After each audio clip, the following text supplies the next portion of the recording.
تہمت کا عذاب۔ یہ ان دنوں کی بات ہے جب آسماء کے شوہر وجاہت کام کے سلسلے میں دبئی میں تھے۔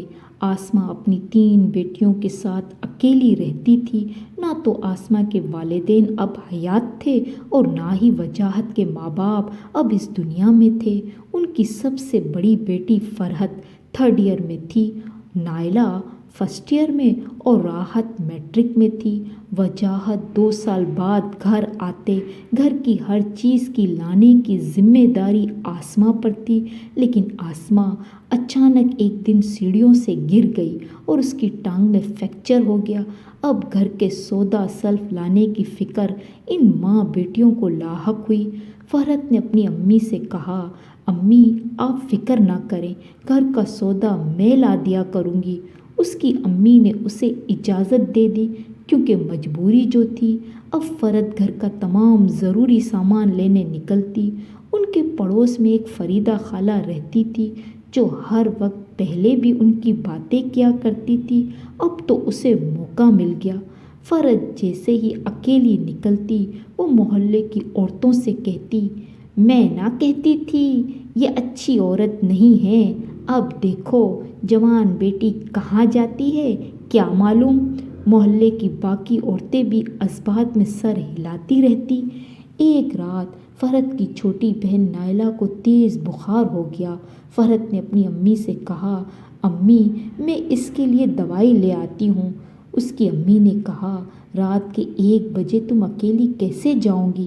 لیکن وہ نہ مانی اور بہن کی خاطر رات کے اس پہر گھر سے نکلی، کلینک گئی اور بہن کی کیفیت بتائی تو ڈاکٹر نے کہا چیک اپ کیے بغیر نسخہ نہیں دے سکتا۔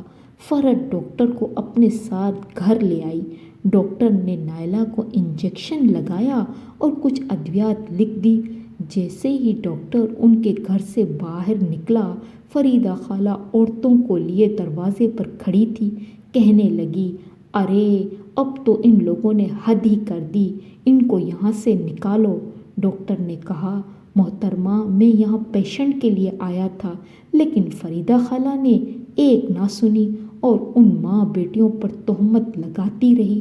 ڈاکٹر تو چلا گیا، لیکن فریدہ خالہ نے مجمع سے کہا، بھائی اب یہ لوگ اس محلے میں نہیں رہ سکتے، بس 2-3 دن میں گھر خالی کرو۔